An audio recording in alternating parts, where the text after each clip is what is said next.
ലോക സൃഷ്ടി.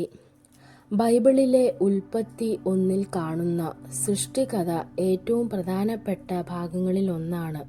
കാരണം ഇത് നാം കാണുന്ന എല്ലാറ്റിൻ്റെയും തുടക്കത്തെക്കുറിച്ചാണ് സംസാരിക്കുന്നത്.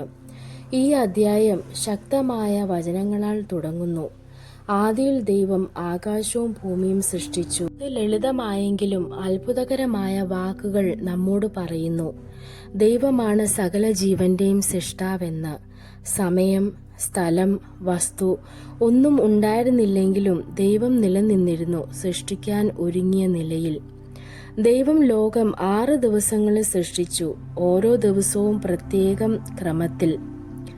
നമ്മെ പഠിപ്പിക്കുന്നത് ലോകം ഒരു അപകടത്തിലോ യാദൃശ്ചികമായി ഉണ്ടായതല്ലെന്നും മറിച്ച് ക്രമത്തിൽ ലക്ഷ്യത്തോടെ സൃഷ്ടിക്കപ്പെട്ടതാണെന്നും.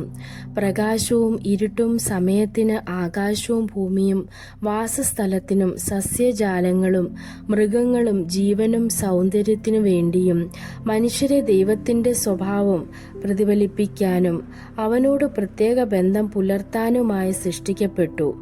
ദൈവം മനുഷ്യരെ അനുഗ്രഹിച്ചു.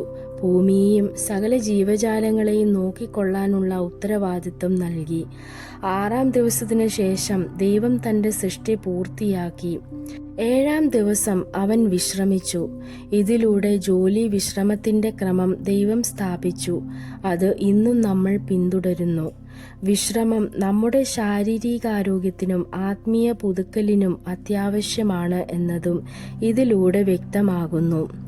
ഈ സൃഷ്ടികഥ പല പ്രധാന പാഠങ്ങൾ നമ്മെ പഠിപ്പിക്കുന്നു. ആദ്യം ദൈവമാണ് സകലത്തിൻ്റെയും സൃഷ്ടാവെന്ന സത്യം ഓർമ്മിപ്പിക്കുന്നു.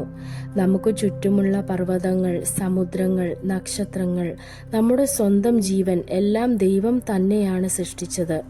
ഇത് നമ്മുടെ ജീവിതത്തെ മഹത്വവും അർത്ഥവും നൽകുന്നു. രണ്ടാമതായി, മനുഷ്യർ ദൈവത്തിന്റെ സ്വരൂപത്തിൽ സൃഷ്ടിക്കപ്പെട്ടവരാണ്. അതിനാൽ ഓരോരുത്തരും വിലപ്പെട്ടവരും പ്രിയങ്കരരുമാണ്. ഓരോരുത്തർക്കും പ്രത്യേക ഉദ്ദേശ്യമുണ്ട്.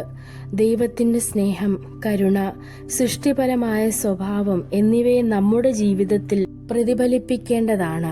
അവസാനമായി, ദൈവം ഭൂമിയെ നോക്കിക്കൊള്ളാനുള്ള ഉത്തരവാദിത്തം നമ്മെ ഏൽപ്പിച്ചിരിക്കുന്നു. അതിനാൽ പ്രകൃതിയെയും മൃഗങ്ങളെയും മനുഷ്യരെയും ആദരവോടെ കാണണം. ഈ കഥയിലൂടെ ദൈവത്തിൻ്റെ ശക്തിയും സൃഷ്ടിപരത്വവും സ്നേഹവും കാണിച്ചു തരുന്നു. നാം അവൻ സൃഷ്ടിച്ച എല്ലാ കാര്യങ്ങൾക്കും നന്ദിയോടെ ജീവിക്കേണ്ടതുണ്ട്.